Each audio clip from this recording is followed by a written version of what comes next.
हम देखिए, एक और बच्चे दूसरी को बात, हाँ हाँ। बच्चे को खुश करने के लिए उसे चंदा मामा बोल देते ना, चंदा मामा है ये।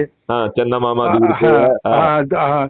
आप देखो, ये तो हमने क्या तरीका अपना रखा, हम ये कहते हैं आप अपनी दुकानदारी चलाइए, हमें कोई दिक्कत नहीं है, लेकिन इस दुकानदारी के साथ अगर कुछ ये कार्य भी आप कर लेंगे तो इसमें आपका कोई अहित नहीं होगा, बल्कि आपके साथ साथ समाज का भी हित होगा, तो इसमें मैं, क्या मैं, बुराई है। मैं तो और उल्टा कह रहा हूं कि ये बाबा जय गुरुदेव की भविष्यवाणी का हिस्सा है। जी देखिए, शाकाहारी तो हम 2 मिनट में कर देंगे, किसी को कत्ल करना, किसी की हत्या करना, किसी जीव की, ये किसी व्यक्ति की जरूरत नहीं होगी, ऐसा ही व्यवस्था हम जमीन पे 2 मिनट में उतार देंगे, राइट। बिल्कुल बिल्कुल। उसके लिए बिना प्रचार के भी ये संभव हो जाएगा। तो हम्म, आप तो जो है जय गुरुदेव जी की जो मुख्य भविष्यवाणी है कि महापरिवर्तन होगा, ऐसा परिवर्तन होगा जो किसी की सोच और चिंतन का विषय नहीं होगा, जो आपके अनुभव का तो हिस्सा होगा ही नहीं। और इस चिंतन को और जमीन को उतारने वाला व्यक्ति इतना सख्त होगा कि वो अपनों को भी नहीं छोड़ेगा। बिल्कुल बिल्कुल। मतलब वो अपने अपने अपने बच्चों को भी नहीं छोड़ेगा। जी बिल्कुल। वो जो है इतना सख्त होगा।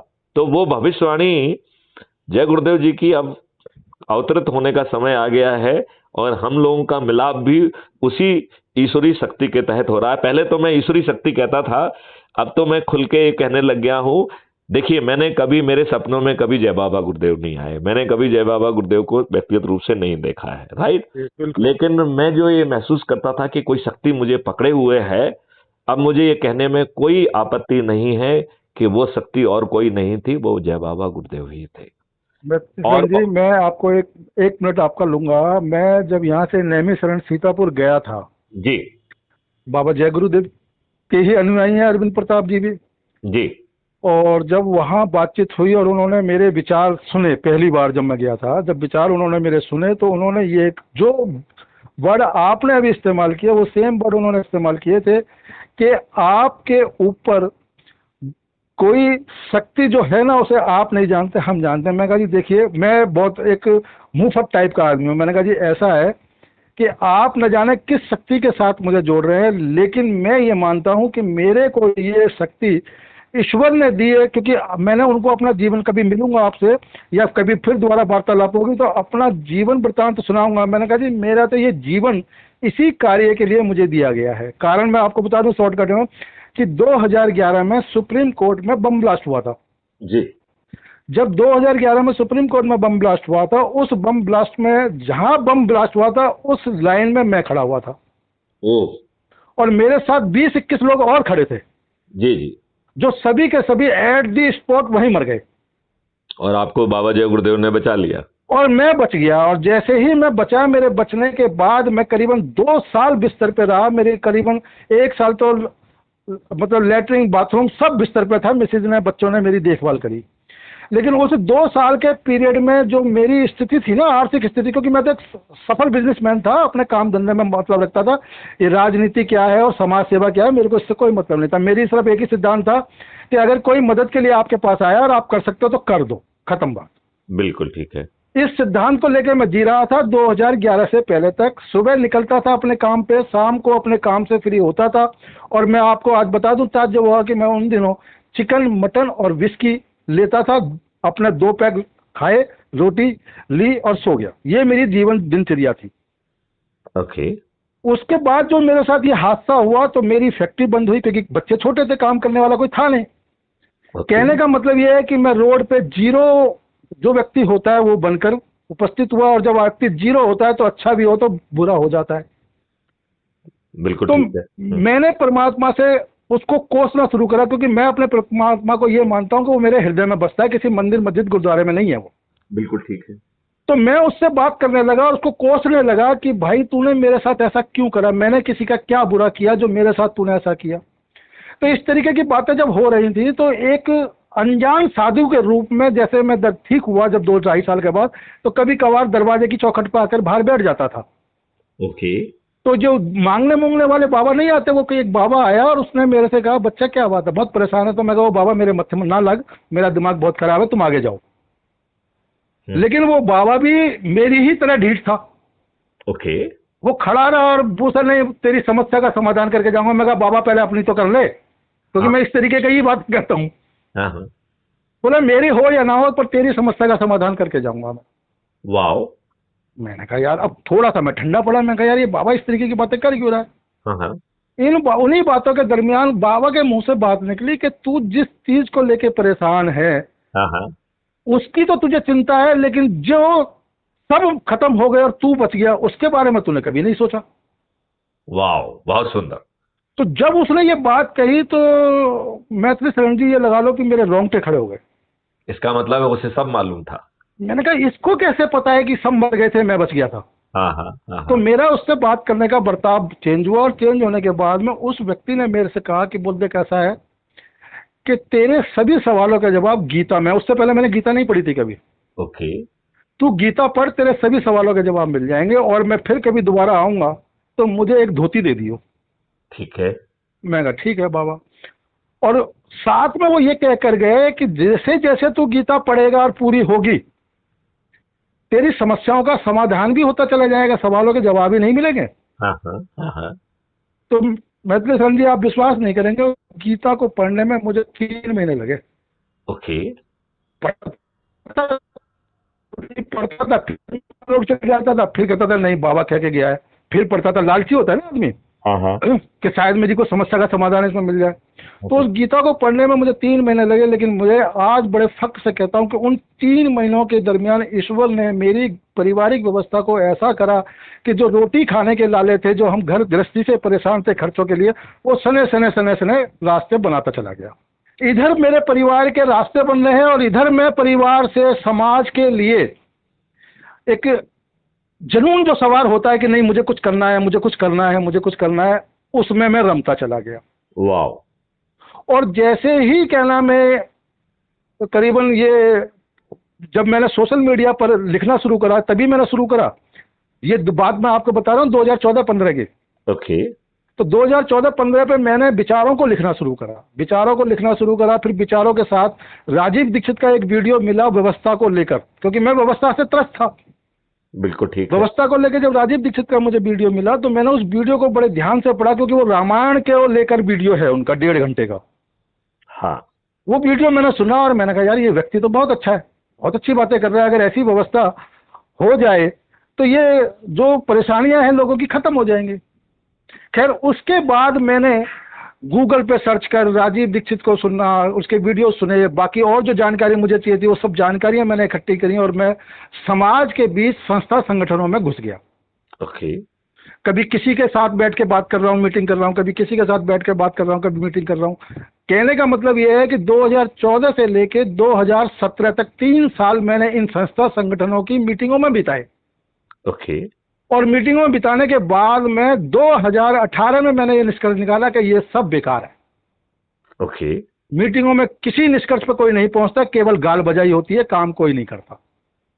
ओके। फिर 2018 में मैंने एक संपूर्ण व्यवस्था परिवर्तन संघ परिवार की घोषणा करी सोशल मीडिया पर ही, ग्रेट। कि भाई सत्ता नहीं व्यवस्था बदलो, नारा दिया। सत्ता तो गुलाम है व्यवस्था की। बिल्कुल ठीक है।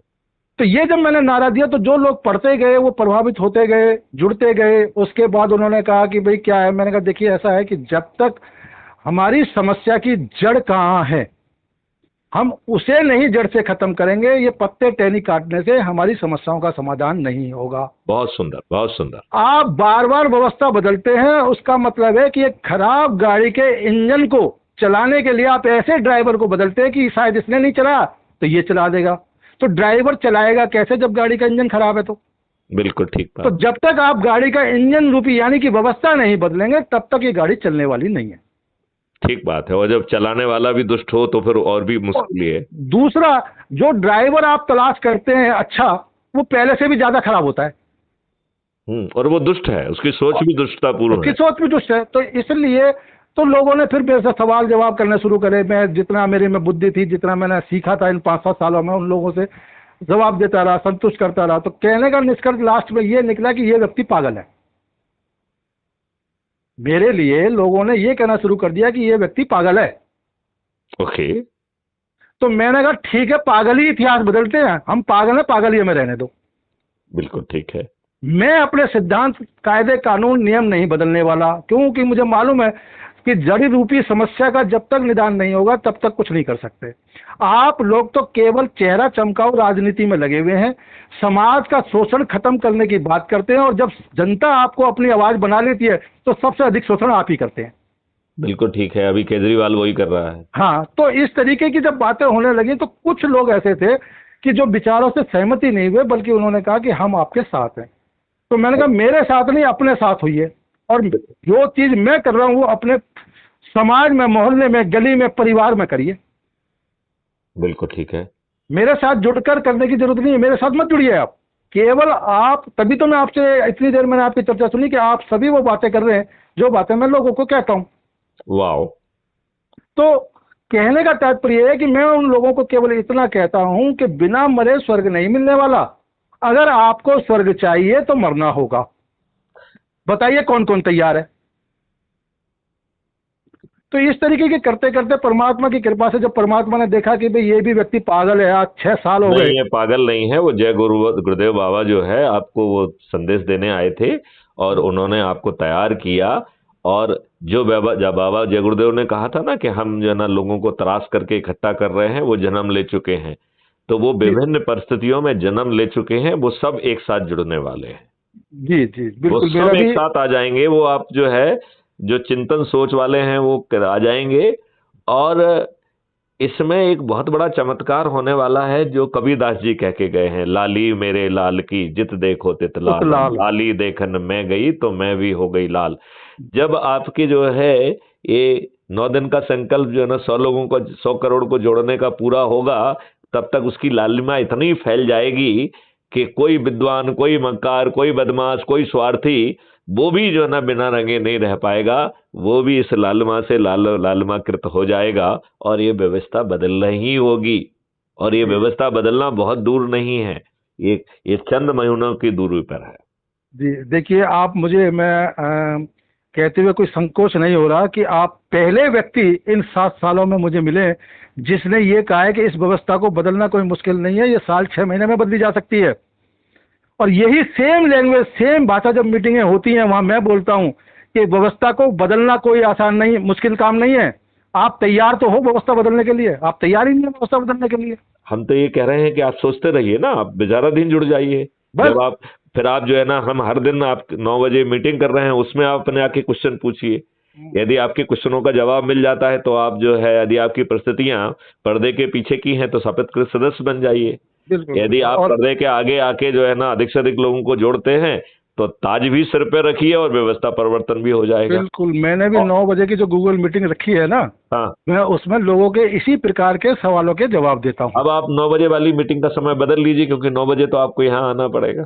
नहीं नहीं, अब तो फिलहाल तो मैंने 1.5-2 महीने से, जब से मेरा स्वास्थ्य थोड़ा खराब हुआ, मैंने मीटिंग बंद कर रखी है। तो लोगों के बहुत फोन आ रहे हैं कि आप मीटिंग कब से शुरू करेंगे। तो अब आपके साथ उस मीटिंगों में जोड़ देंगे उनको कि भैया मीटिंग शुरू हो गई, आप आइए।